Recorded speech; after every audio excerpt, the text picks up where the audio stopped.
Okay, folks, we're going to go ahead and get started. I'm going to figure I'd do a live stream on one of my painting sessions because there's some items here that I've been asked about, and I figured this would probably be a good opportunity to do that. Hey, Pad Custom, how are you today? Over from France, joining us. So yeah, I wanted to do a live a session here because there's some things that people have asked me about. I figured it'd be a good opportunity to get some painting done and also to bring that up as well. So I am, as you guys probably know, I'm working on my Khawarij project, and I just got another figure done this morning. These are the figures that I have been working on so far. I'll move this out of the way. And this is 12 mounted that I need to do. I've already have one on the mounted stand here, but it is 4 more stands of 3 figures each. So I have to paint 12 figures. This is the first 4 that I've done, and see if I can zoom these guys in. And we can get this thing to behave. Let's see.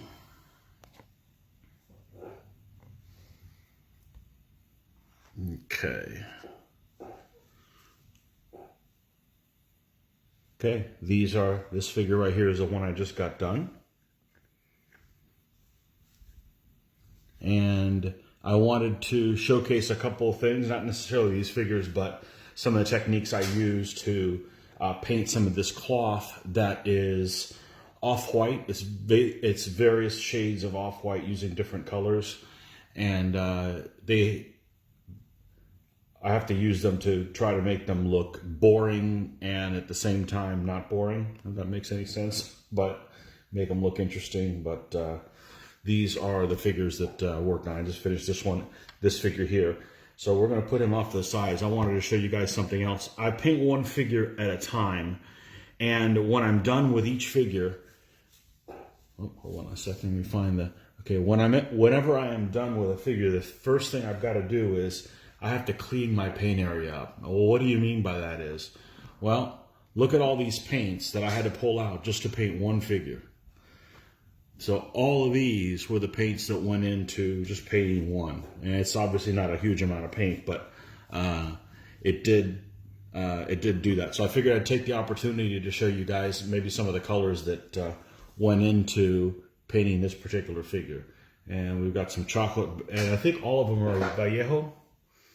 Yeah, most of my paints are Vallejo. So we have chocolate brown. I use that one a lot. Bronze, of course. White, it goes without saying. Black. I use white and black in all of my paintings. So there was some yellow. His shield had some yellow on it as well. Obviously, we didn't use the entire. Oh, this is war paints. Yeah, this is a nice yellow.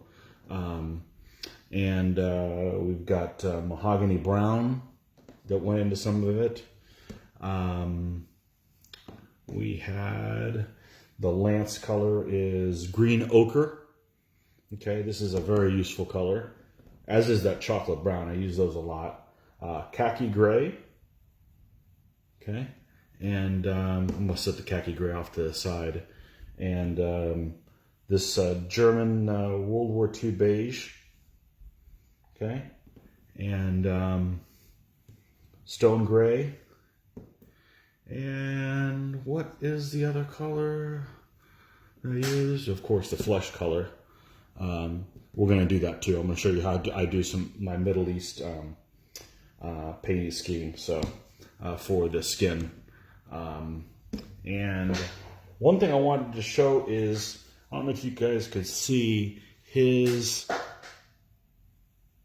tunic, or his what he's wearing is made up of this color. Is it? I think it's made out of khaki gray. But I'll show you guys how I do that, because that's really the meat and potatoes of how I do my painting and how I get all those little shades in there. As I mix every single color. So, but anyhow, I wanted to show you guys how many colors went into creating just one silly little guy. Now, I could have used a lot less colors, but you know, I have access to all these. So what I do is I've got to put these guys away, so I've got some work area. So we're going to leave the red leather and the sunny. I always want to call it scunny. The sunny skin tone. These are the four colors. These are the four colors I use for making my flesh blends. Unless I'm these four right here, which is red leather, sunny skin tone, black and white. Okay, that's my standard blend for Caucasian or Middle East.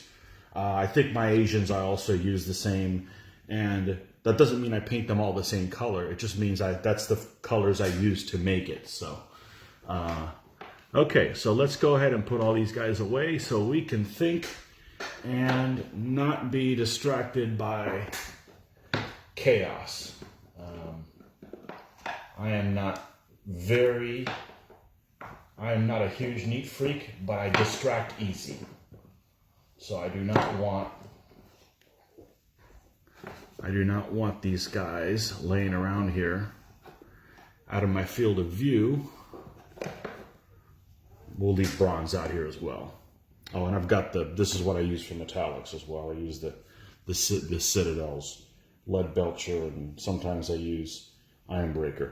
Now the figures are done, but they're not done. I don't spray them until the end. I don't seal them until the very end. I don't want to go out and seal one figure at a time. That's wasteful. So I will wait until all 12 of them are done, and they'll look even better when that's complete. Something about the whole process of sealing them up evens out all the tones and makes a huge difference. Huge difference. I remember a long time ago when I used to paint in the early 90s, 80s and early 90s, I never sealed anything. I was just doing naval ships at that time. And what would happen is, you know, the paint would rub off and everything, but I didn't seal them. I didn't prime them or anything. I just kind of went at it. But I don't want to have to, as much time as I spend on these things now, I don't want to have to redo all this. So we're going to put this guy right back with the other ones, and we're going to find our next candidate that we are going to paint up. Now, I'm probably going to do one of these Old Glory guys because they paint a lot faster. So it's probably going to be more conducive to show the process on something that's faster instead of one of the slower ones. And what I mean by that is, say this guy, just like the similar pose that I had, this particular figure. Let's get a zoom in here. This particular figure does not have a whole lot of detail. Well, he doesn't have a lot of things on him. I mean, he's basically on a horse. There's minimal saddle, okay? There is, he has a shield, and he's just basically wearing just his Middle Eastern garb on him. That's it. And he has a lance, and he has a sword, and that's about it. So he's really basic as far as that, as opposed to, say, one of these Falcon figures that are really beautiful, but he has all kinds of different levels of clothing and that sort of thing. So we will we'll come back to one of these. We'll do this guy. Okay, he's got more flesh showing. This guy actually has a complete face. It's not covered by a mask or anything like that. So he'll be easier to show the flesh on it. So hopefully I can get this to zoom enough to show you guys what's going on here. But I think this is going to be one of these things where you're going to want to see the palette of what's going on. So, okay, so let's go ahead and get started. So we have, looking at the horses we have here, I don't do a whole lot of planning. I just kind of wing it. Okay, so I want another horse, and I don't want to use every horse that's the same. So I got a gray one. This on the other stand, medium brown, dark brown. I got a dark brown here, medium one. I got a light colored one. I have I'm going to do we're going to do another dark horse on this one. Okay, and we'll do another dark horse. All right, so what am I going to do with that is I'm going to start with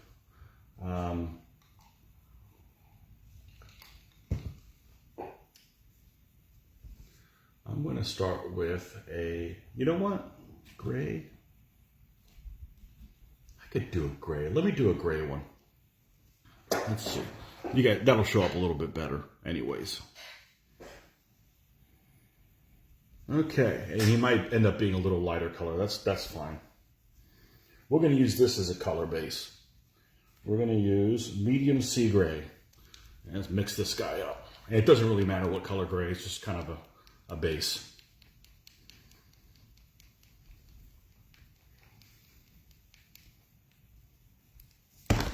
And we're going to put some medium sea gray.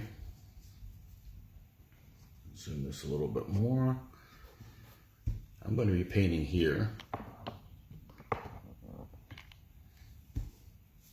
I'm going to be painting here, trying to get this camera to get in the right place.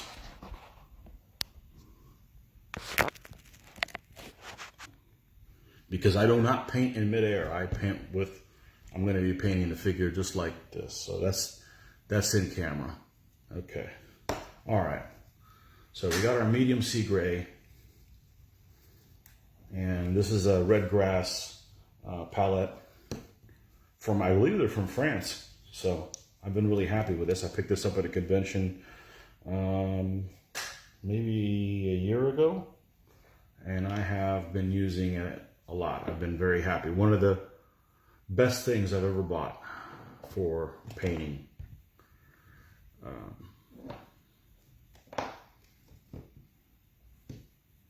Let's move these guys to the side. All right. Make sure we got some black and make sure we have some white that's alive. Even with a wet palette, I don't waste as much paint, but you still end up wasting more than you ever use. It's just one of those things. So we've got our black and we have our white there, okay? So we're gonna get medium sea gray, find us a spot over here where there's not a whole lot going on. And the nice thing about the wet palette is these are ones, I think I finished this up this morning. I still have some wet paint, so I'm sure we'll find a way to use this color in this figure somehow. It may not be one of the prominent colors, but it's already there, so you can always reuse it. Okay, so let's go ahead and do, wow, this one is behaving weird. So it's one of these things that I bought and I thought was kind of a joke, was those mixing balls. But I think I'm going to drop one of these in here right now. There's a big old clot of the paint here. Let's take one of these mixing balls, and this is from Army Painter. Okay, mixing balls from Army Painter, and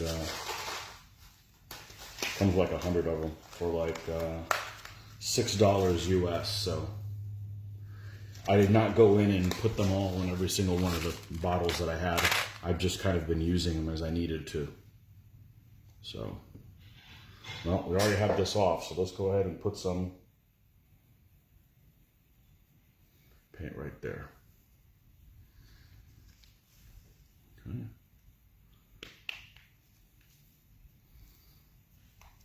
Now we don't have to mix it. You gotta put the mixing ball in here. Well, I'll be ready for next time. Okay. All right, so that's the color that we're going to use,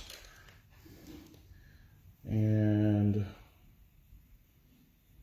we don't have to use a super finely detailed brush for that.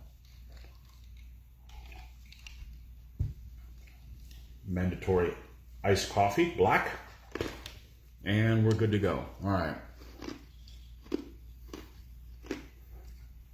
I'm going to try to put my water cup on the opposite side. It's difficult, but I want to avoid doing this. But okay, so the first thing we're going to do is we're going to make, I call it the darkest shade.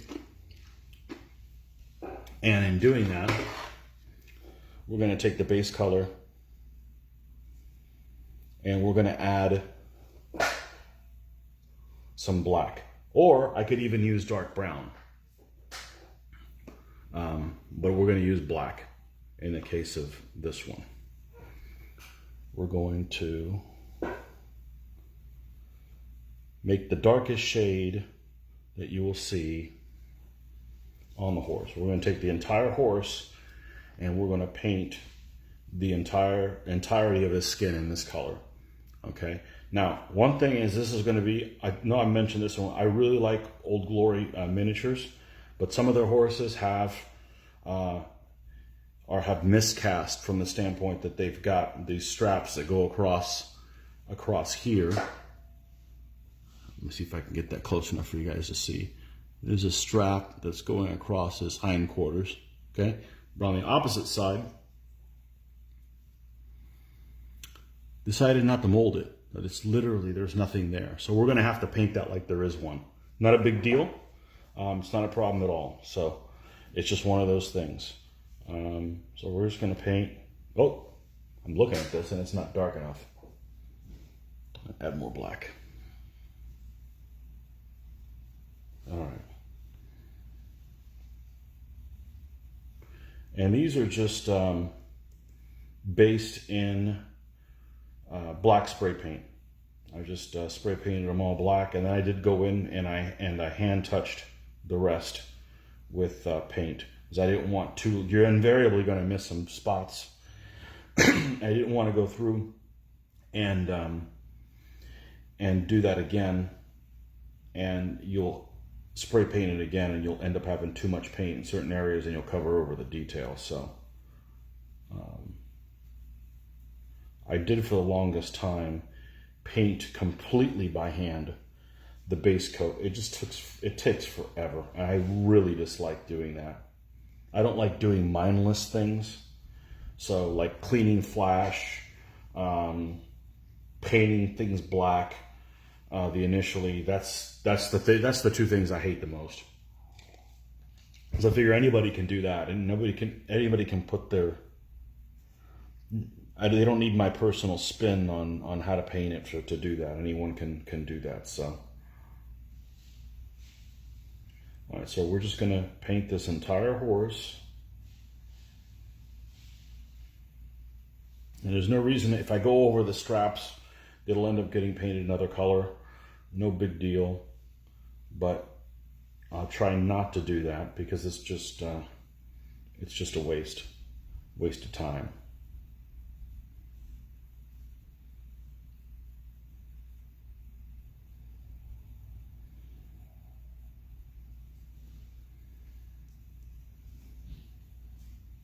And you can be kind of sloppy about this, but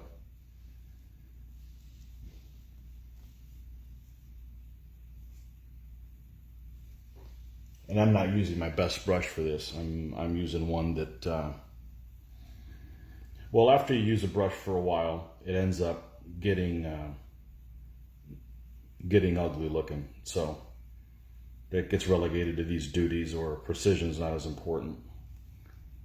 So, and I'm not using any high quality brushes. These are brushes I got from Walmart. They work just fine for me. They're golden Taklon from China, synthetic or semi-synthetic. I'm not sure which one they are, but I can get a dozen of them, or they come in a multi-pack of 10 or 12 for under $4. So that's what I've been using. And I think the last time I went, I bought like 4 packs of them. So I probably don't need any more brushes for maybe 3 years. So we're almost done.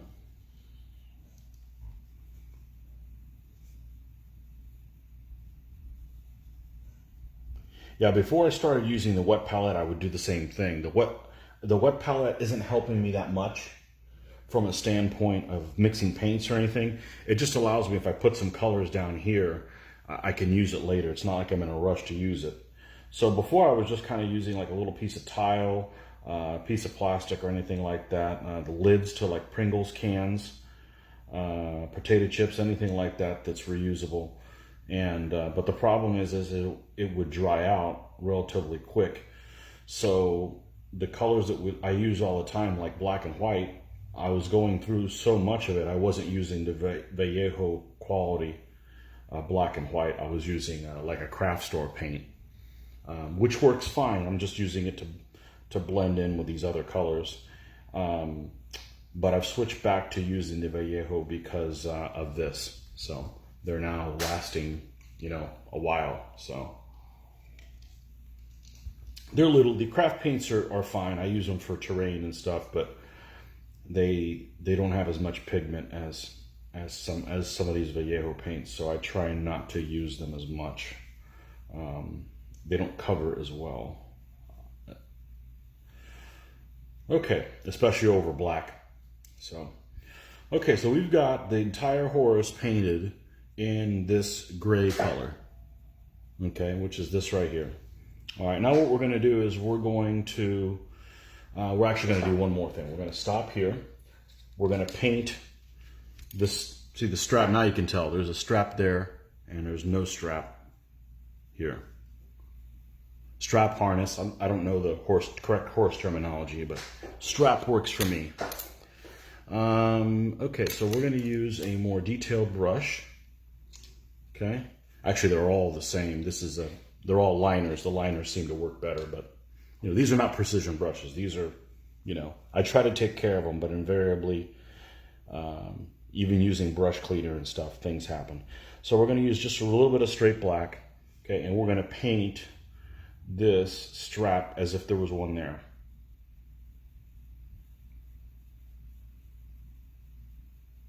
Just in black, which is what I would have done. I would have ignored it. I would have gone around it had it been there. Just something like that. Okay? All right. Now, back to where we were. We're going to stay with this brush because we're going to do some more precision stuff here. Okay? And we're going to go in and add more of the color. We can just use this one that was already here, and we're just going to add more of the base of color that we're using it. So we're bringing this color closer to this, and eventually we're going to end up using this. Okay, so just a little bit more, okay, and then we're going to go and detail some of the muscle tones on the horse, okay? I don't go and look at pictures of where the muscle tones are. I just kind of go with the flow of how it's molded here on the horse. If the guy that sculpted the horse did a poor job and that's not where the horse's muscles are, well, so be it. But that's how I pretty much just go with. So I'm adding, probably on this horse, you're going to see there's probably going to be about maybe 6 different colors of paint. And it doesn't cover over the detail because I'm actually putting the paint on. It's pretty watered down. It's almost like heavy watercoloring. And because of using this method, you can actually should be able to see the bottom color shines through. So you're getting like some extra shades in there or some extra value in some of them for no extra cost, no extra trouble. So we're going to do that. We're going to paint his face. We're going to ignore his eye.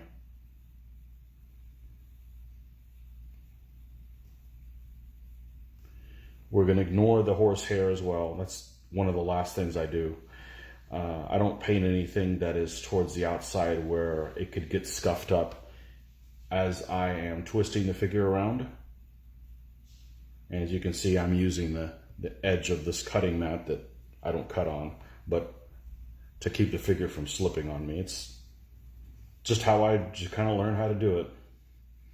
That's my painting style. So I can't paint in the middle of air, not touching anything. That would be too tiring. So I could paint probably 8 hours a day if I came down to it, but I take a break mostly for sitting, because of sitting. So we're going to come in, and each subsequent layer of paint takes less time than the one before because you're putting less paint on it. It's also more fun each subsequent paint, because he's you're building something up. It's not like, you know, again, it's the part that's boring is painting everything one color. It's mindless. Anyone can do it. You know, when you're putting your own personal spin on it, giving this horse in particular character is when it gets to be more entertaining. Okay, so now we've got a second shade on the horse. Okay, so same thing. We're going to come in, we're going to add more of this color. Because I could put it right on top of here. I want some of this darker shade in with the color. It would be silly to come over here and make a fresh batch and add black to it. When I have this, I could already start using. Okay, so we're getting pretty close to the core color here. That's what I call the original paint that I start with is the core color. You'll see me refer to that, and that's what I'm talking about. So we're going to be, that's a little too bright. That's a little bit, I want something in between the two. There we go. This is very watered down.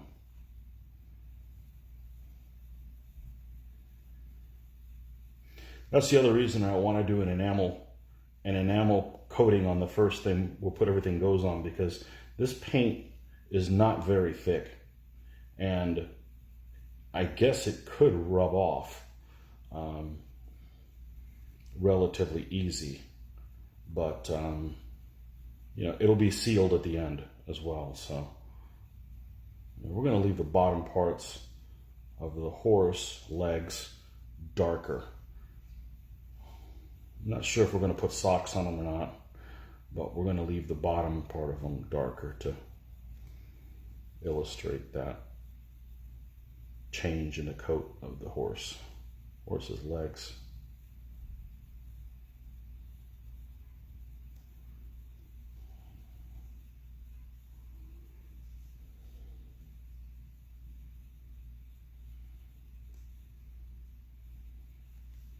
And this is really pretty watered down.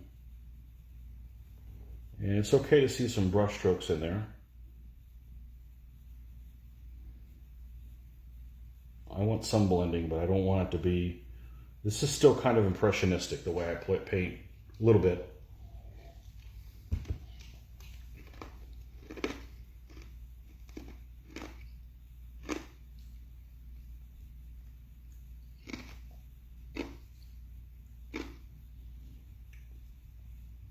And I find that this method of painting is also very forgiving. If you mess up, it's not a big deal. Maybe not messing up. It doesn't turn out how you like it to. Maybe that's a little bit more appropriate.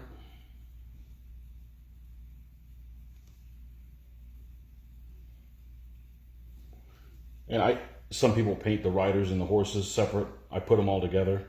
I can reach anything that you can see the way I look at it, and it's one less step. So, okay. So now we've got, let's rinse this. I think that's where most of the damage comes from horses, from the paint brushes that you end up doing to yourself, is just leaving the paint drying on there. So you want to do that here. So now we've got,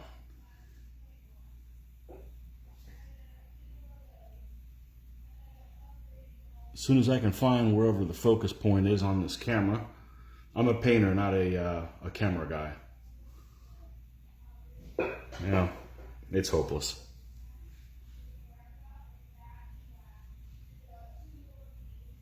Okay, so that's this shade here.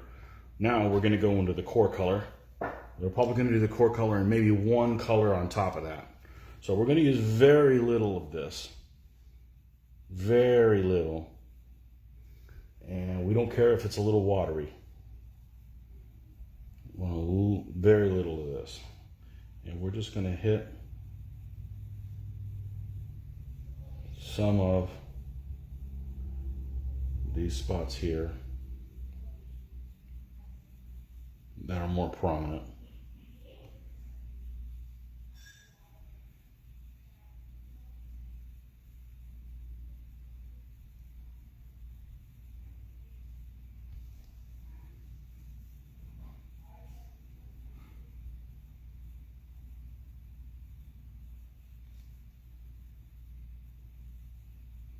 And this will look so much better. Not that it looks bad, but this looks so much better when the figure is complete and you end up spraying the sealant on it. I don't know what, it just evens everything out. It just looks so much better. At least that's my experience has been, so.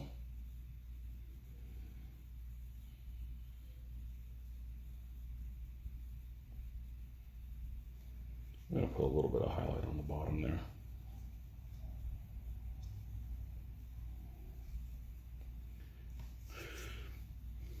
But as typical, I overkilled how much of the base color I needed to use. But hey, that's just life. Maybe something will come along when I paint the next guy, and I'll be able to use some more of that gray. Yeah, this is the fun part, where you're bringing this horse to life.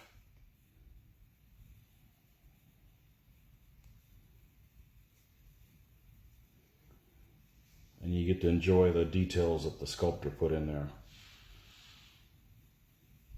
Because, you know, folks, that's the guys that are really talented. The rest of us, we're just doing paint by numbers. But these guys that sculpted these guys in this size is just, it's amazing, the work that they did. So, I am not a sculptor. So,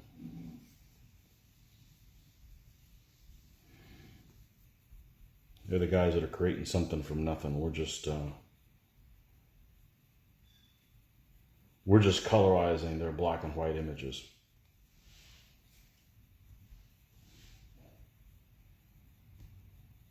Okay, I think we're pretty much done with that. I don't think I'm actually going to add one level above this one.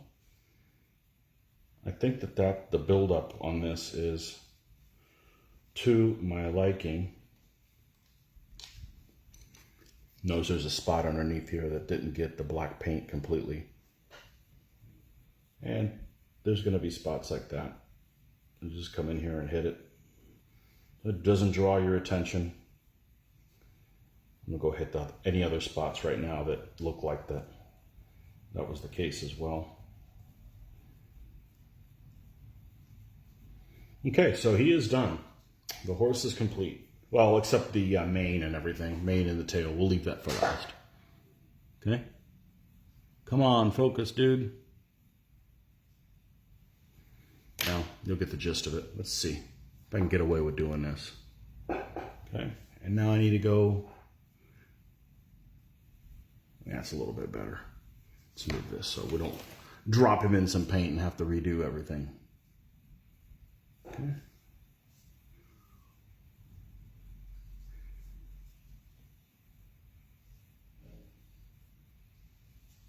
It's got some detail on there, you know. Okay, so now we're done with him. So the next thing I do is I'm going to pick the main color that this guy's robes are going to be in. Okay, and he's basically wearing one big robe type thing. All right, so let me put my glasses on, because right now I'm painting without my contacts in. And I need to put my glasses on so I can see something that's about 5 feet away, 4 feet away. Otherwise, I can't make them out. So we're going to look at the wall of color here and see if we can find a candidate. And we're going to look at some of these other ones. He's got a light horse. Do you want to do... Yeah, let's do like a lighter colored a tunic. Let's do that. Okay, and for this one, we're going to use green-gray as our base color. Okay, and then we're going to do something a tiny little bit different with that. And got a hair on here. I don't know if that's for me. I got my hair cut today. I hadn't had a haircut in 3 months. That was my weight loss plan, get a haircut. Oh, don't shake paint while you're holding a paintbrush. No big deal. Okay, so let's see how Mr. Green Gray is doing. I'm going to put him over here.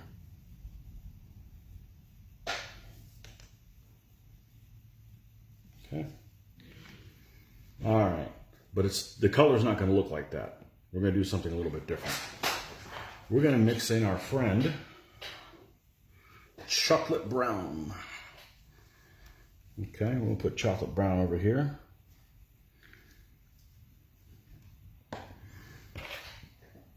All right, and we're going to bring another friend in. And this guy has a bad rap,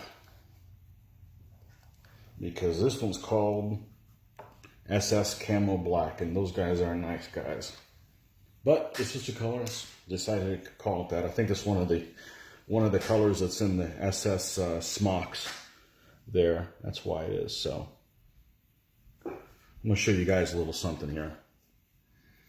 Okay, so now we've got 3 darkeners out here. We have a black. We have a, well, going from darkest to lightest. We have a black. We have the SS Camo Dark Brown and the chocolate brown, okay? Now, just by using this color here as the base and darkening with one of these, you can make a totally different shade, okay? Let me see if I could zoom this in. So it looks like, let's see, this is what I want you guys to see. Okay, good. You can make totally different shades with using the same color, with using this as a base. All right, and I'm going to show you an example. Let's do, can you guys see this? No, let me move it over here. Okay, this is going to be our test area over here. All right, so we're going to take this base color here, okay, and we're going to add, let's add it over here.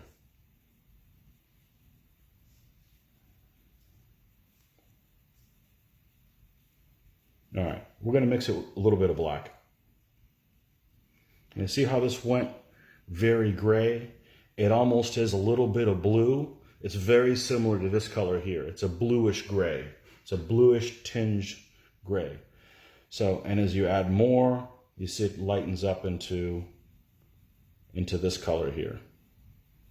Okay? So if you painted this, if you used this color with a black darkener, okay, you're going to get a blue type of shade gray color on this figure. So that's probably not a good choice if you're going to put it on top of him, because it's going to be very similar. Oh, I'm out of screen here.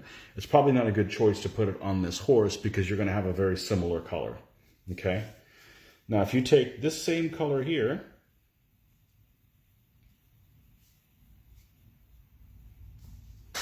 and we use this dark brown as a darkener, look what happens.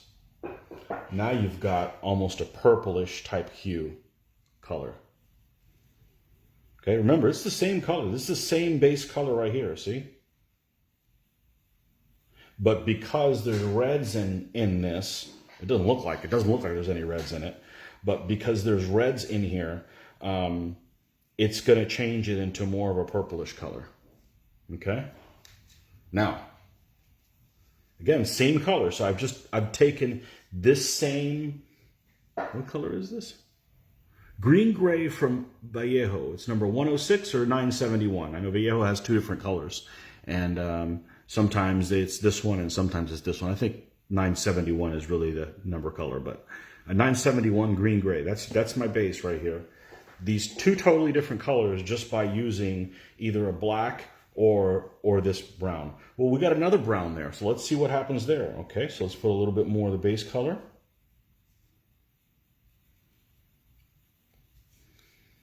And we're going to add some chocolate brown.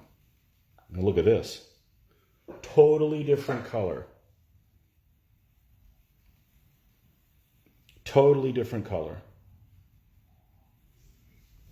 So these 3 shades here are exactly the same core color. You just mix something different in. Let's get even crazy. Ready for this? We're going to put some here. Look at this happy color we got laying around now. I'm not sure who that is. I think that's the khaki gray or something like that. What happens if we use khaki gray as the darkener? Look at that.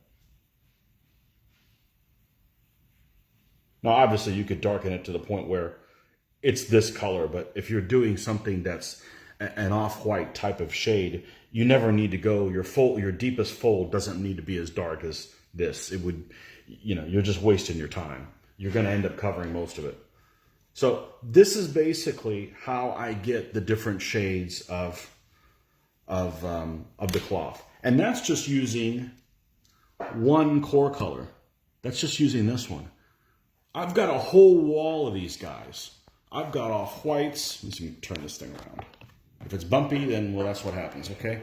I've got an entire wall of off-whites and different shades of grays and stuff like that. You basically have an infinite amount of possibilities of different colors doing that. I actually have never sat down and thought about this as much as I'm showing you guys on the video. I just kind of do it, and it just kind of happens.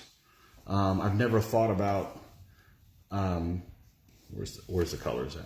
Right here. I've never thought, like, spelled out, like, okay, I wonder what happens when I add this one and compare them side to side. So it's actually more dramatic than I thought it was. But yeah, I've been painting this way for years. So since before the internet. Well, the internet was around, but it's not, you know, since the mid-90s. So this is how you make all those shades. Okay, you do the same thing. Like when I go, and I'm going to end up doing the turban and stuff, I'm going to use probably white or even something even a little bit more pure white to do that kind of those color changes. So you can do an infinite number of colors with this, and you can, I mean, you can tell that that's what's going on here. That's what's going on with all these guys that look like they're wearing cloth and they're boring, but at the same time, they have all kinds of different layers and levels of color. And I'm telling you, I've had a blast painting these guys. They are probably the most bland army that I've painted. Let's see if we can get some lighting in here. Come on, focus. You can do it. They're probably the most bland army I've painted, but at the same time, they're the most colorful army I've painted because they have all kinds of, you know, and you can work stripes in. You know, you got some guy, this guy here has stripes on him. The guy I just painted has stripes on him as well. Okay? You can work all those techniques in there to give them a really varied appearance of different colors of cloth that, you know, with just using a couple of different things.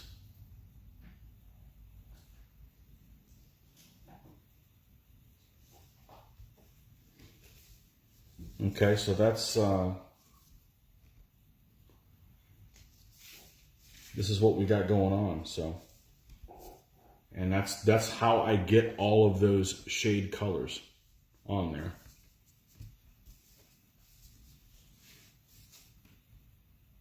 And you can use a light blue. I mean, you can use a very grayish looking blue to do the same type of thing. But all these different shades are off-white are all using the same type of method.